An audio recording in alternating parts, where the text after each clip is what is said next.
Hi guys, it's Desiree. Welcome back to my channel. So in today's video, we are going to be starting a new series and ending a series. Let's get into it. It was late at night. You tossed and turned as thoughts began to play. How can this be life? Welcome back. So as you guys know, if you followed me on this channel before, I have a goal this year to finish my entire physical TBR and my Kindle TBR, audiobooks, whatever. I have a goal to not buy any books this year. We are now in February. It is February 5th. I just got out of the shower, so I'm sweating a bit. But in today's video, we are going to be, like I said, starting a series and ending a series. So let me tell you the books that we're going to be reading. So if you watched my 2024 TBR video, if not, I'll put it up here if you want to see it. One of these books I've had for a really long time, and one of these books I just got. So starting with the two books we're going to be reading in this video. Number one, Get a Life, Chloe Brown by Tila Herbert. I have been dying to read this series for a really long time. I think I've had this book for 2 years now, and I have not read it. I am very intrigued about the Brown Sisters trilogy, because there's 3 books in this series. I only have the first one, but I'm really intrigued about this. I love Tila Herbert's writing. She has a book that's called, hold on, because I bought it on my Kindle, and I love it, and it's a 5-star read. The Princess Trap. Yes, The Princess Trap. I bought that on my Kindle, read it in one sitting. 5 stars, beautiful. The way that she writes about Black female main characters is just gorgeous and everything a Black girl wants to read about. So I'm really excited to read this series from her. Honestly, I don't think I'm going to end up buying the next 2 books until I finish getting through my entire physical TBR. Which is kind of the sucky thing about starting the series. I have a feeling I'm going to really like it, and I'm going to want to read the other books, but I have to wait because I have a lot of books to read. So, this is the first book we're going to be reading. The next book we're going to be reading is Iris Kelly Doesn't Date. This is the 3rd and final book in the Bright Falls series. I have this much left. And the Astra Parker Doesn't Date. This is the 2nd book in that series. I've just been meaning to finish this, but I have not been reading in a really long time. So I'm going to try to finish this tonight before I start these 2 books. But yeah, Iris Kelly Doesn't Date is the last book in this series. This is a really cute small town queer couple series. It's about a friend group of girls. There is Delilah, Astrid, and Iris, and each person has their own book. This is Iris, the last book in the series, and I'm really excited because where I am at the end of Astrid Parker, we already kind of know what her story is going to be, and we know the reputation that Iris has, so I'm really excited. Also, her little love interest, how stinking cute. I feel like I'm going to love this. But yeah, these are the 2 books we're going to be reading. I'm going to be starting with Chloe Brown because I am finishing Astrid Parker and I kind of don't want to go like book into book. Kind of want to separate it a bit. So, yeah, let's get into reading Get a Life, Chloe Brown. Hi guys, so today was supposed to be, don't mind how crazy my hair is, I just got home from work. So today was supposed to be my reading rotting day, and I did the good thing and I picked up a shift today. So none of that, but I also realized I never talked to y'all about this book. So a quick little synopsis is this is about Chloe Brown. It's the first book in the Brown series. There's Chloe, Danny, a 3rd sister I can't think of right now. But in this book, pretty much, Chloe Brown, she has a chronic illness, and she's on a walk one day when she has a near-death experience, and this sparks a journey in her life to get a life because she doesn't do anything. Due to her being chronically ill and having body pains, she doesn't do much. She stays home. She doesn't have friends. So this near-death experience really helped her realize, like, wow, I need to get a life. I need to make friends and meet people and date around and stuff. Like, I've done nothing with my life. Like, I'm looking back on my life and I've done nothing. So she, like, creates a bucket list, I guess you could call it. And her neighbor slash he's not a tenant. I guess you could call him the janitor. Not janitor. What's it called? Maintenance guy. There we go. Redford Morgan, they call him Red, is the maintenance guy in her building that she moved into. And, like, they kind of have some, like, slight beef, not really. And she enlists him into helping her complete this list. And, yeah, obviously they end up falling in love. So, oh, I forgot to mention, this is also British. You'll find out very quickly within the first couple pages, the British slang is talked a lot, and the Brown sisters all come from money, and Red doesn't, so they kind of have, like, a financial... Can you tell it's been a long day that I've been working? What's the word? They have, like, some sort of financial difference between the both of them. Financial upbringing difference. There's a word I can't think of. So, yeah, I am only 20 pages in. This still might be the first chapter. Truthfully, it is. It's still the first chapter. It's going good so far. I looked up the audiobook on Spotify, and it's actually narrated by, Lady Dunbury from Bridgerton. And as much as I love her, I don't think I'm going to be able to do the audiobook. Her accent is just so thick that I feel like unless I'm reading and listening to audiobook at the same time, I'm not going to understand what's going on. And also, she reads for the male point of view and the female point of view. I love an audiobook where they have different voice actors for different roles. It just feels so much better. So I think I'm probably going to do most of the reading myself. I'm going to go take a shower and get comfy, and then I'm going to do some reading. Alright, y'all, let's do some reading, and you're most likely going to see all my reactions to the last part of this episode. I'm so sorry, because it's going to be not pretty, I'm sure.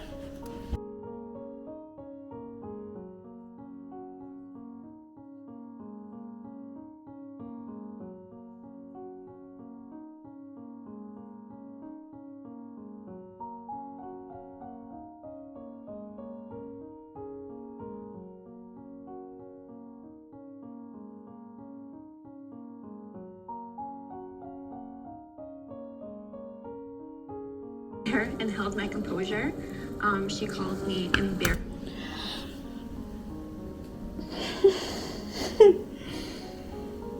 Don't see. I can't read until I finish this episode.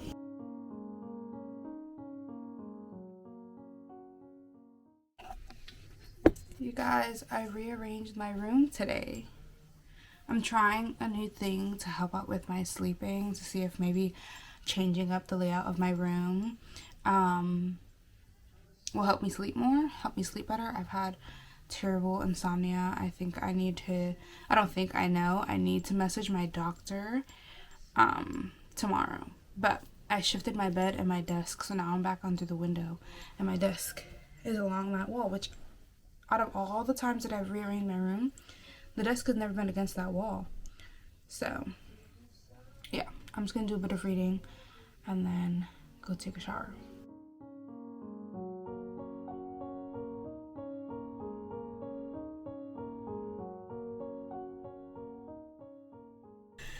Hi guys, so real quickly I want to talk about some stuff that's been happening behind the scenes to this video. It is currently 11:37, now February 15th, but was Valentine's Day. Happy Valentine's Day. I've had an awful day.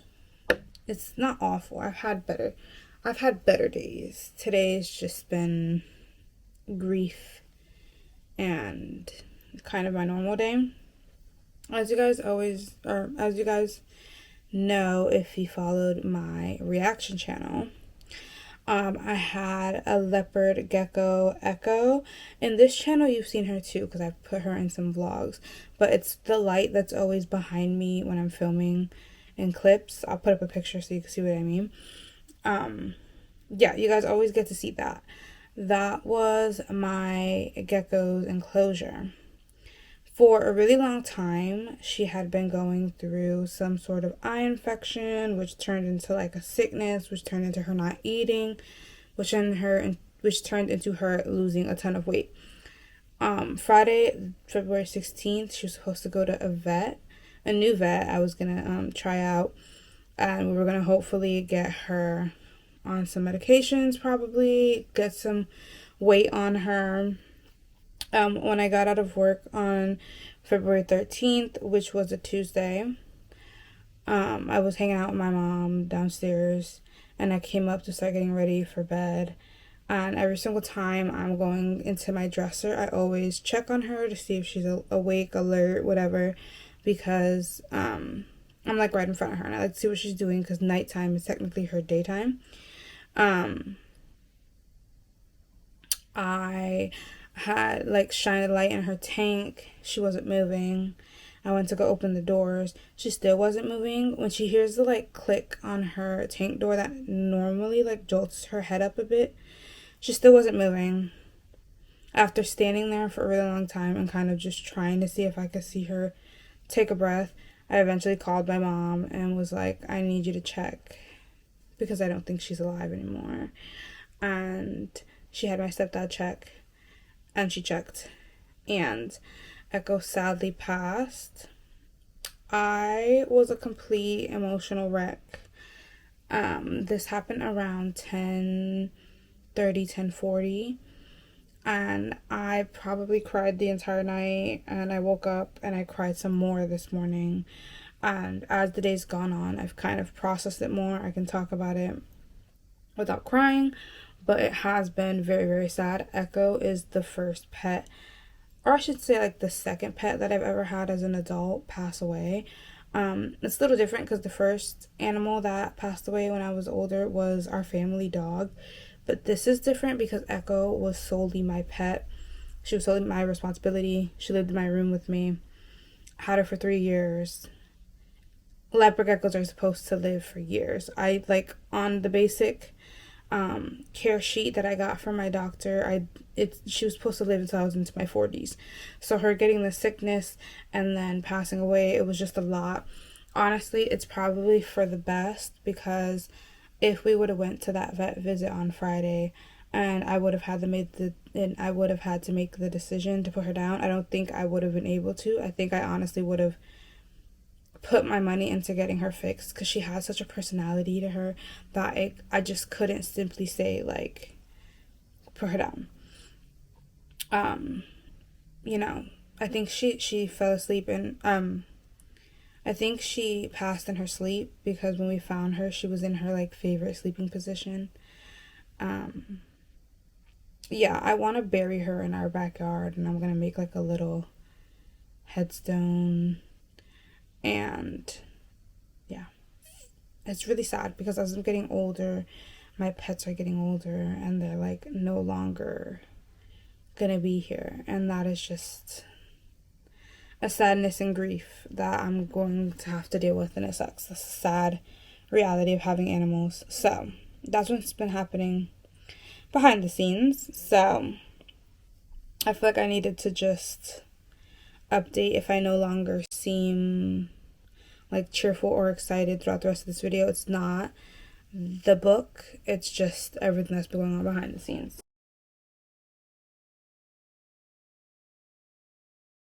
So quick little book update for y'all.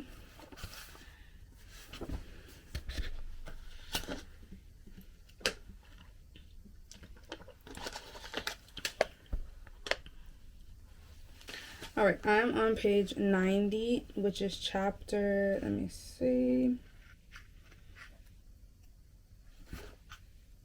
chapter 6, about to be 7. I have this much, and then I'll be into chapter 7. And honestly, the book, it's starting to get a lot more interesting. I'm finally getting Red and Chloe, like, back and forth banter. Like, scenes with just them. We're getting to see how the Brown sisters interact with each other, and I love how close they are with each other. And I really love the banter between Chloe and Red. Chloe told Red about her chronic, wow, really losing brain cells as the day's going on. Chloe told Red about her chronic condition, and he's been very, even kind of like pre her telling him that, he's been very observant of her and how she moves and how she goes about things. I like that this is dual point of view, because we get to see and hear and think what Red's thinking at the same time that we get to hear and see and think what Chloe's thinking. Because when we're in Chloe's point of view and she's talking about, like, she's talking to Red, it seems very much just like dry, funny, and like ironic. Whereas when we're in Red's point of view, he constantly references how when she's joking, he kind of has to like really look at her and give it a second to realize that she's joking, because she says stuff in such a deadpan way that it's like, I can't tell if you're trying to be funny or if you're being dead serious. I really like that. She's reminding me a lot of myself. I'm really excited though for, I think the next book in the series is Danny, which is the middle sister, and she's bisexual. So y'all know I love a good bi rep. So yeah, and then the last sister is Eve. No, that can't be right. Is that right? I think that's right. I'm pretty sure that's right. But yeah, nothing major's happened. Red and Chloe struck up a deal that she will help him create a website for his art, and he in return will take her on a ride on his motorcycle so that she can check that off her list. He doesn't know about the list, but we know about the list. So that's all I have to update. More to come later.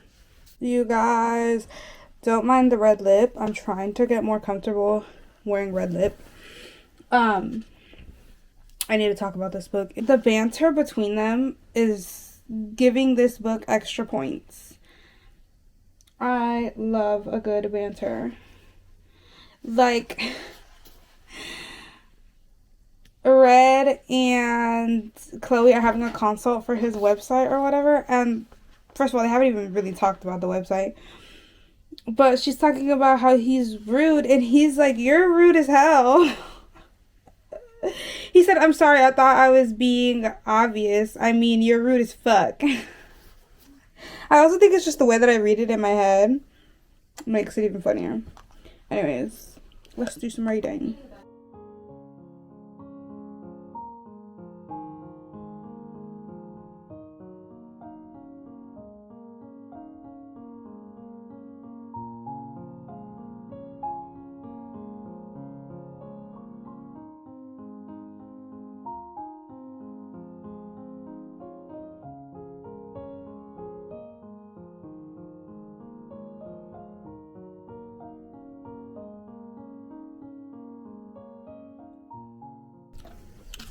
You guys, a long time no talk. If you see me looking over here, I'm looking at my monitor, but it's long time no talk. I literally don't know what the last thing I filmed for this book was, or this video was, because I've been in between reading this series and another series on my Kindle. But I was reading, and I'm now on chapter 15, and there was a little section in the book that I doggy-eared that I wanted to read. So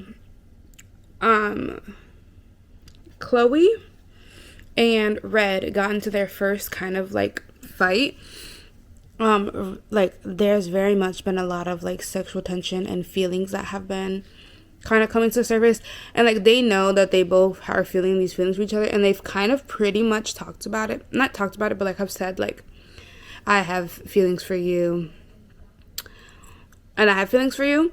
But when they were out, they kind of got a little handsy in public. If you read this book, you know what I mean. But they were gonna go back to I think Chloe's apartment so that they could like really get it on. I hate that I said that. But they ran into Chloe's aunt, and she was like, "Who's this?" And she was like, "No one." Yeah, it was bad. So Red didn't talk to her for like a day or a couple days or something like that. The cat that she got in the book, she found the owner, and the owner came and got the cat back, and she was sad about it. Red like came over to her house to tell her like, "I'm mad at you."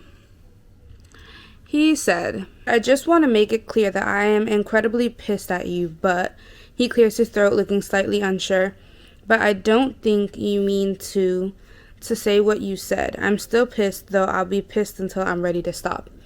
I really like that he can see that after she had said it, she like immediately was guilty and felt guilty about it, instead of like knowing that in his head and ignoring it and continuing to ignore her. I like how he went to her and told her, "I am pissed at you, and I'm gonna be pissed at you until I'm ready to stop being pissed at you, and I know that you feel guilty about what you said, but I still want to be in your presence." And she was like, "I completely understand." Like she was trying to tell him like, "I completely understand," but she's having like a flare up, so he could tell that immediately that she's not feeling good. So he like picks her up and brings her to the couch. Even though he's still very much mad at her, he's still like making sure she's taken care of. I love this man. I love how he is like mad at her but still cares for her and is still willing to take care of her. They're not even dating. That's love it. Star read, like, "This was so good, this was amazing." Sometimes polarizing reviews scare me. It's really hard for me when I commit to something where I think I might have the potential to not like it.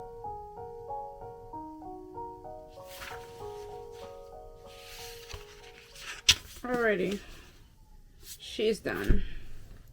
Alright, you guys, I just finished the book, and honestly, I'm ready with my review. I think I'm gonna give this book 3 stars. I was going back and forth between 3 or 4 stars. I started this book back in February. It is now April 4th that I'm filming this. This was supposed to be romance books for February. Yeah, babes, 2 months has passed. Or, you know what I mean. But I'm still gonna continue this video. I'm still gonna continue uploading it. And we still have one more book to read, which I'm really excited to get into. Iris Kelly Doesn't Date. I'm going to be starting this either tonight or tomorrow. But anyways, back on Get a Life with Chloe Brown. So I originally was going to give this book 4 stars. But honestly, I think I'm going to knock it down to a 3 because I feel like it dragged on more than it needed to drag on. I don't have the other 2 books in this series. And honestly, I don't think I'm going to read the rest of this series. This was a really good book. I loved Chloe. I loved Redford. This book was about 360 pages, 369 pages, almost 370. And I truly don't believe it needed to be this long whatsoever. They kind of get together around the 200 page mark, 300 page mark. And honestly, when they get together, we could have just left the book like that and done the 1 year prologue. They had the tiniest little like breakup, 3rd act, whatever, in the last like 20 pages, and I think it was really unnecessary. I think earlier in the book they had already gone through an argument, so to bring this second like argument breakup right at the end, it felt really unnecessary. They could have just left it how it was. They could have got together and then they could have done the epilogue. With that being said, this is gonna sound so bad, but I feel like not a lot happened in this book. Like, the whole premise was for Chloe to get a life, and she had this list that she wanted to complete, and she did most of it. Yeah, she did most of it, but we didn't even really get to focus on the list. Like, that was something I was really excited about. We focused on maybe 3 things on the list, but it was mostly like Morgan or Chloe and Redford's relationship developing, and them just spending time together, even on days when they weren't doing the list. And like, that was really fun, and like getting to see how they interact with each other and stuff like that. But I really wish we would have focused a lot more on the list. The list would have had a lot more things to do as they're like navigating this relationship. We do get glimpses of her sisters Danny and Eve, and they're in the other 2 books in this series. But honestly, like, no offense to the writer or to them, it does not seem like I finished off this book and I don't really care to know how their other stories are gonna go. I think maybe one day I will pick up the other 2 books in this series and maybe read it just so that I can finish this whole series, because I hate leaving series open. All of these are standalone books. You don't have to read them.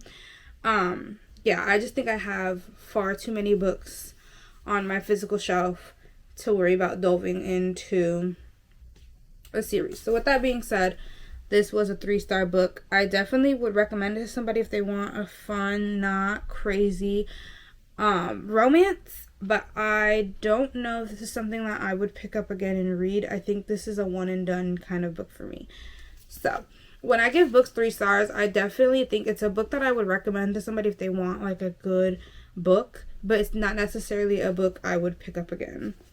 So that being said, we put away Get a Life Chloe Brown and we crack open Iris Kelly Doesn't Date.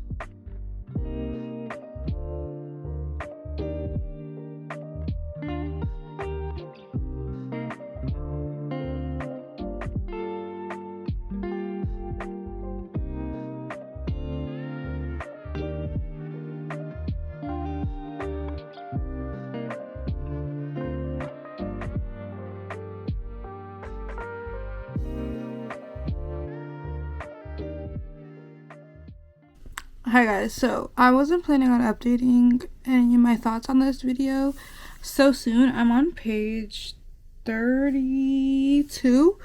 I think this is chapter 3 now, very early on into the book. But one thing I want to quickly know is how Iris is just such a strong person. Her family is annoying me so much, and I've only had 2 chapters of them so far. Like, all her siblings are in relationships and have kids, and her parents specifically her mom, just keeps pushing relationships on her and keeps talking about marriage and keeps talking about her having kids, when Iris has told her 1,000 times she doesn't want to get married, she doesn't want kids. Now obviously this is a romance book, and I think by the end her and Stevie will definitely want to get married. I don't know about the whole kids thing. I really like the idea of a main character like knowing that she likes kids because she loves her niece and her nephews and she loves spending time with them, but not wanting to have kids of her own. I love that. We don't get enough of that in main characters, specifically female main characters. So I hope that's something that sticks to the end. But yeah, her mom is just really fucking annoying me. So I'm sorry if I sound really dead, but I wanted to update about this book because so much has happened. In the last couple days, I have been reading this book non-stop. Like, when I was reading through Get a Life Chloe Brown, it was really, I think, putting me into a book slump, because I have already been kind of in somewhat of a book slump, where like it's taking me like months to get through a book, and it had me like questioning if I even like still into reading as big as I was, but reading Iris Kelly Doesn't Date and getting back into the Bright Fall like world is really reminding me a lot of this is why I got into reading. Besides the point, here are some of the notes that I took earlier today, and I have a couple things to add now that I'm reading a bit more. Number 1, what's her name? How do you say it? Adri? Stevie's ex. I think she might want Stevie back, but Stevie does not want her back. So Audrey and Stevie dated for 6 years, and then they broke up. And now Adri is dating another friend in their friend group, Vanessa. And now that Iris is around, and like Iris and Stevie are kind of like slowly starting to have this connection, Audrey is very jealous. Like, she makes these sly comments, and Iris very much is tapped in. She's locked in. She sees that this fake relationship is working and is pissing Audrey off, and Stevie is just so oblivious. She doesn't see it, but Iris sees the vision. Yeah. Also, this might be a bit of an unpopular opinion. I truly don't believe that Audrey and Vanessa are Stevie's like true friends. Like, I definitely think Ren wants the best for Stevie and really cares a lot about Stevie. Audrey, I think she either wants to be with Stevie because she sees Stevie moving on, and although she moved on, I don't think she wants Stevie to be moved on. Kind of has this like double standard vibe that I'm getting from her. I also forgot how much I miss Iris, and like I miss this universe and how fucking hilarious Iris is. She's really so funny. Also, the group's reaction to Iris telling them all about the whole fake dating situation, hilarious. Those were some notes that I took earlier. So right now where I'm in the book, Stevie and Iris just joined Vanessa, Audrey, and like Ren in their friend group at Vanessa's Malibu house. They are going on a theater like retreat that they do whenever they have a new play. But Stevie and Iris showed up a day earlier than the rest of the cast because they're going to hang out with Stevie's friends. And then they're going to get down to business the next day. And already I can feel like the tension rising.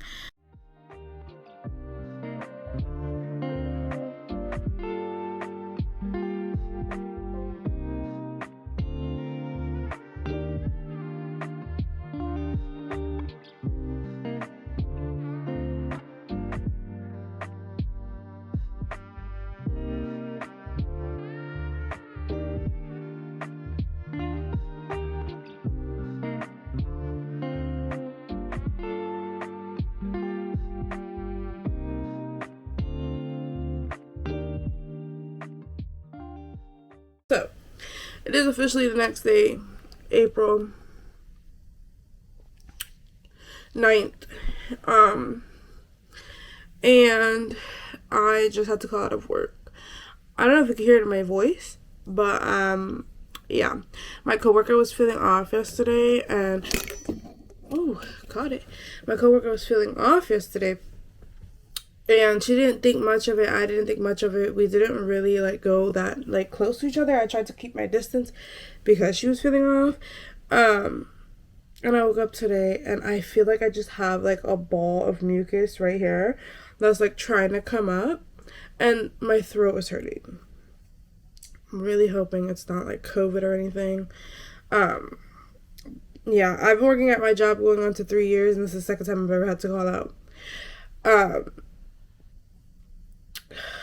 I hate being sick. I hate being sick. It's the most annoying thing ever. But my plan is to do nothing but sit around and just read Iris Kelly. Hold on, let me grab it. I'm literally matching it perfectly with this sweater. This right here has been my obsession. We are already in the book. We have this much left. So I'm excited to see how much I'm gonna get through tonight.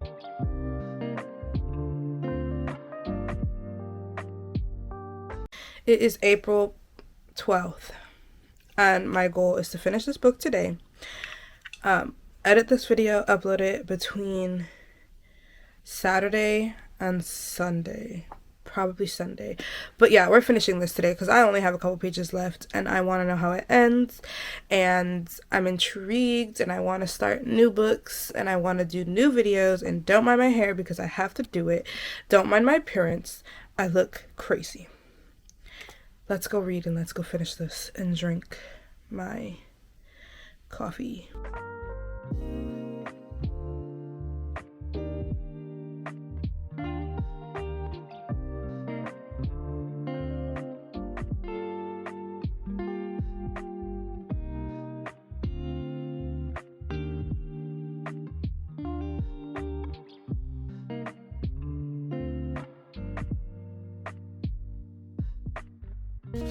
Last chapter.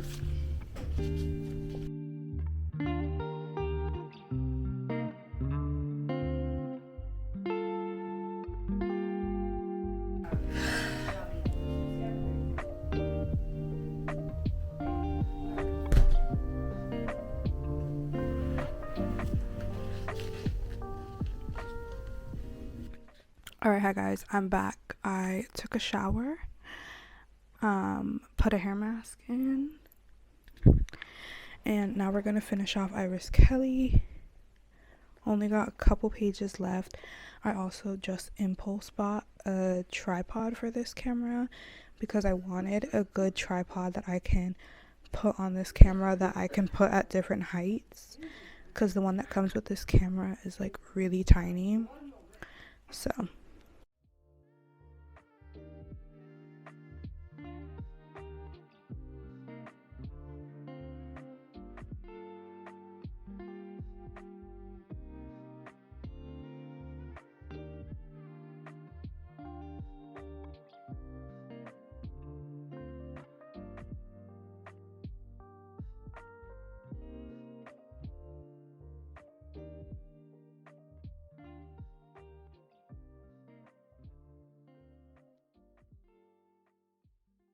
okay, hi guys, so here we are.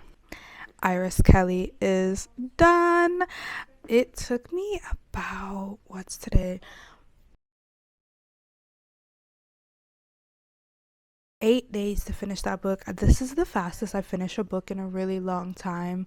I mentioned this, I think, when I was starting Iris Kelly, that I thought I was going into a reading slump, and then I read this book and I was like, no, it's honestly just the book that I was reading. Loved. I gave this book a 4.75 stars. I really wanted to give it a 5 because it is definitely going to be one of my favorite books, but it didn't give me like the feeling that I've gotten with all my other 5-star books where like I just know it's something that I'm not going to be able to stop thinking about. Yeah, but I loved the book. I loved Iris and Stevie's story. It was so beautiful, so funny, so heartwarming. I was starting to cry and like get teary-eyed the other day when I was reading it, and like hearing Stevie and Iris talk about the relationship, and getting to hear Stevie talk about her fears of stepping out of her comfort zone and moving to New York and doing things on her own is something that I can relate to so much. I'm such a fearful person. When I think about trying new things, like my anxiety just spikes, and all the worst things in the world that I could think of come to my head. And I felt just a lot of comfort with Stevie. Also, like her trying to discover herself outside of being out of her 6-year relationship with Adri, and like trying to find herself again and getting back into the dating world. Like that is something I can super relate to. I've never been in the dating world, but like the anxieties of being in the dating world and like dating women is something that I can relate to, because yeah, it's scary. Dating is scary. But yeah, I love this book. It perfectly, beautifully wrapped up everybody's story at the end. I think it was chapter 38 was the end. They did like a 6-month jump. They had the cutest, simplest reunion in my opinion, out of all the books. It was so sweet. Lila and Claire had their wedding at the end, so that's how the book wrapped it all up. And we got to see glimpses of Astrid and Jordan and like everybody. It was just so beautiful. I don't have much to say other than I love this book. It's definitely a very high 4, almost 5-star book for me. This video has taken me like 3 months. I'm so glad to finally be done and so glad to finally give you guys this video. It's so funny like looking back on this video, because when I'm editing it, I know that I said like, let's read romance books for the month of February, and now we're in April. Just goes to show how slow of a reader I am. But I love this. I love getting to just go through my physical TBR. Like, I just knocked out 2 more books. So I think I'm going to put this book on the shelf and go find my next 2 reads and start a new video. I hope you guys enjoyed this one. I will see you guys in the next video. I don't know which one it's gonna be. It might be a while from now. I'm kind of thinking of bringing back my reaction channel, so if you guys know that channel or know me from there, maybe comment something down below. Let me know if I should bring it back or not. With that being said, I hope you guys enjoyed this video, and I'll see you guys in the next one.